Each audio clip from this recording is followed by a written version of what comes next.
cop like them. Also, In a really fancy private school up on the hillside, it's definitely a school where conservatives would not feel comfortable. I don't hide how I feel, but I can't pretend I'm comfortable. Like a gender. Yeah. I clearly am. I know the stuff about. What would you do though as a principal if you knew there was a conservative applying? Would you hire such a person? Like I tell them, like my kids, we don't stand up for the parents. We do the golden lead every morning. Yeah. No, but we keep on our business. How much more evidence do we need as parents, folks? Several left-wing, liberal, wacko educators right there, a nice little compilation for you to see, all caught on camera, admitting to this indoctrination in the classroom. It's happening. I don't care how much the left, I don't care how much the mainstream media or the principals or superintendents or school boards tell us it's not happening. It is. And if you think it's not happening in your kid's school, I'm sorry to inform you, but it most likely is, and you've got your head in the sand. There are teachers out there pushing this harmful, radical agenda and indoctrination onto our kids. Now, let me say this before I see more of those liberal articles online ripping me, lying about what I've said.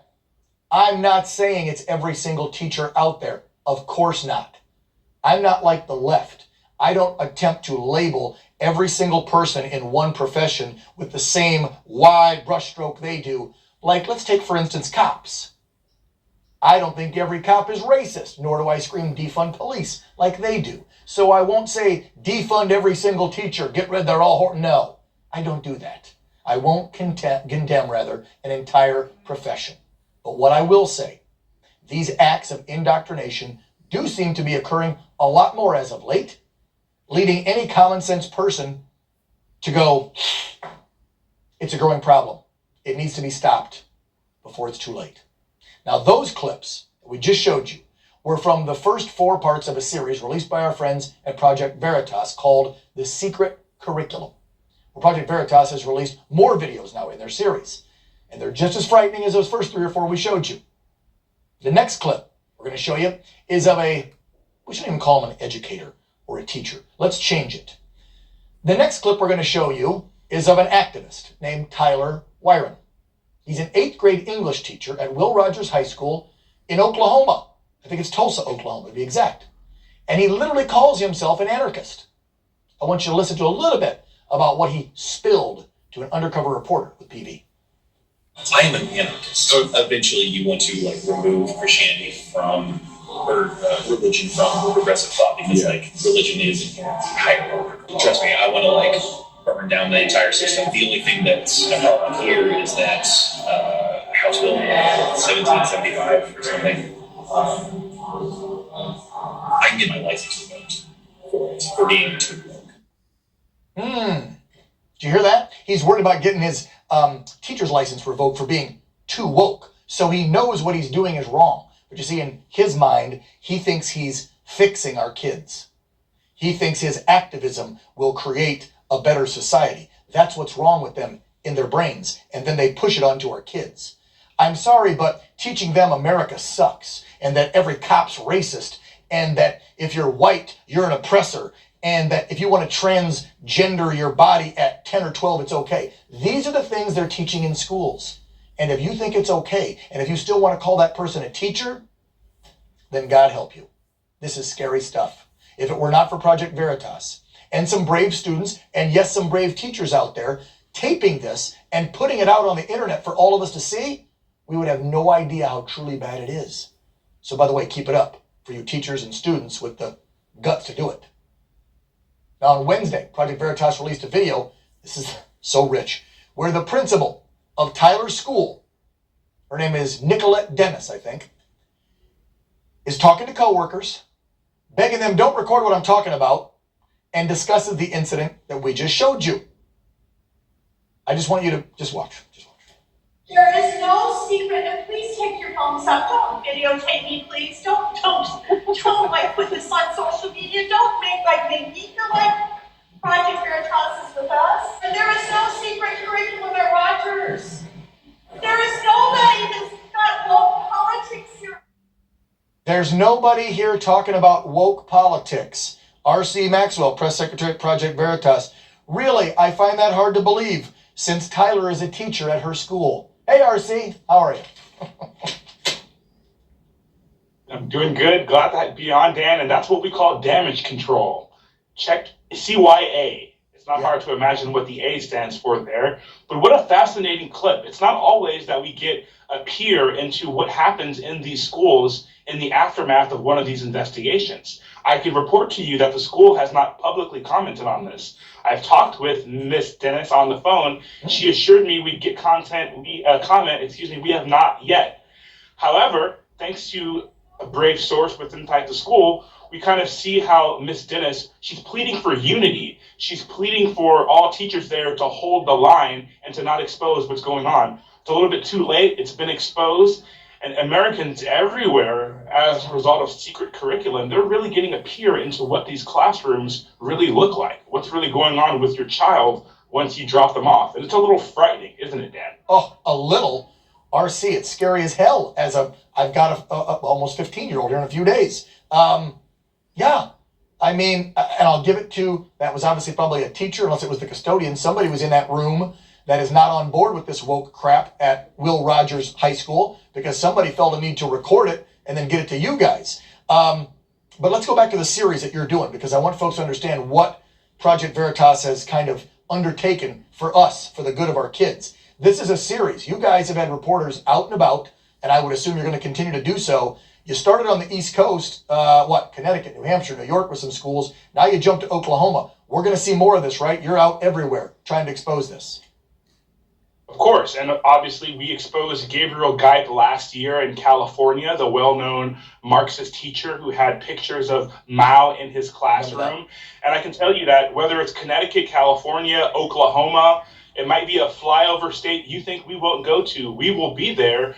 And Dan, you did a great job explaining how we get a lot of these videos, explaining the brave teachers and the brave students. There's also brave parents who are involved in their children's education who've sent us lots of information. So if I'm in your living room now and you have information, please send that information to veritastips@protonmail.com. We will absolutely keep this up. Dan, you've had AGs, you had senators in some of these states comment. In Oklahoma, you've had the Secretary of Education actually call for Mr. Wren's teaching license to be revoked. So we're going to keep this up, and definitely this is impactful reporting. Yes, let's get the, like I said, God bless you, James, the entire team, because you are exposing, and it's starting to take a little traction, not with mainstream media, but it's getting more and more publicity out there, so more parents are realizing this isn't some right-wing wacko conspiracy theory us Republicans or America First or MAGA folks are coming up with. No, you have radical,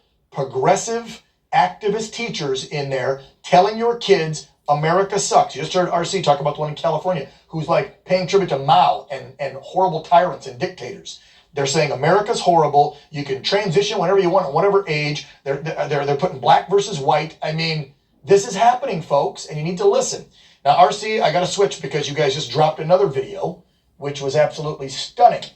And I didn't even know what in the heck this thing was. The WPATH. This is the world. What does this stand for? Can you tell me who the WPATH is? I never knew this was an organization. It's a mouthful of an acronym, but I can tell you it boils down to a body of doctors, endocrinologists who specialize in transgender health. So these are people who actually advocate for those kinds of surgeries to continue, which is a bit shocking considering what we unearthed. Yeah, so I'm going to roll the video. Folks will listen to it. Again, this alphabet soup stands for the World Professional Association for Transgender Health. And again, this is doctors from around the world, I think, that come together. This seems to be a doctor in British Columbia talking to the folks at the WPATH about how folks kids regret transitioning, yet it's okay. They should keep moving forward because you got to keep the kids happy. Watch this garbage. Some of the Dutch researchers gave some data about young adults who had transitioned and reproductive regret. And it's there. And I don't think any of that surprises us. I try to talk about it, but most of the kids are nowhere in any kind of a brain space to really talk about it in a serious way. That's always bothered me, but we still want the kids to be happier in the moment, right? Whoa! So young kids don't have the brain space to really deal with it, talk about it, understand it. This doctor says, but then says, we got to keep them happy, right? He noticed that. He says, got to keep them happy. And this is why we do Cinema Verite at Project Veritas. This is why you have to see the lips moving, because you can almost see this doctor completing his case. He says regret. He emphasizes that word. He emphasizes the word, this is happening, because he knows he's going up against a mountain of people who don't want to necessarily believe all of the facts coming out of some of these studies. So this is why it's fascinating to see these clips. And as you can see, he's going up against a molehill of opposition. Maybe it's because the transgender surgery market is a $200 billion market. When you consider pills, when you consider all the surgeries globally, that's a heck of a market to criticize. And I brought that one up, not only because you guys just dropped it today, but I drop it bring it up to bring into correlation how it is used in the classroom, because you have teachers pushing the transgender agenda in the classroom. You guys have shown us those videos in the past. It's not just about being an anarchist and blowing the system up like the Tyler guy just said on his video, but they're pushing everything. No religion. Don't listen to your parents. Hate this country. If you're white, you're an oppressor. And now this mutilation. They're pushing that little kids should go in, start taking puberty blockers and cutting body parts off at 13, 14, 15 years old. When you hear from a doctor say kids aren't ready to deal with that. Again, I'm not being transphobic. If you're an adult and you want to do it, by all means, have it done. But stop talking to our kids about it, damn it. Well, again, if you look at Dr. Metzger's his own words, he's talking about deep regret from some of these surgeries, which obviously can have psychological implications. And remember, these surgeries, they're commonly referred to as life-saving, gender-reaffirming surgery. Yeah. So when you look at some of the implications of that, it's kind of hard to imagine that those two things coincide. Right, especially when like 78% of them want it reversed down the road. RC, out of time, but thank you so much. ProjectVeritas.com. Watch these new videos. Follow these guys on social media. Watch the videos that are out there and share them with your friends, family, and yes, your kids, if they're old enough, so you can explain what in the heck's going on in the classroom. RC, best of the whole crew. Take care, sir. Thanks for covering this, Dan. Of course.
you.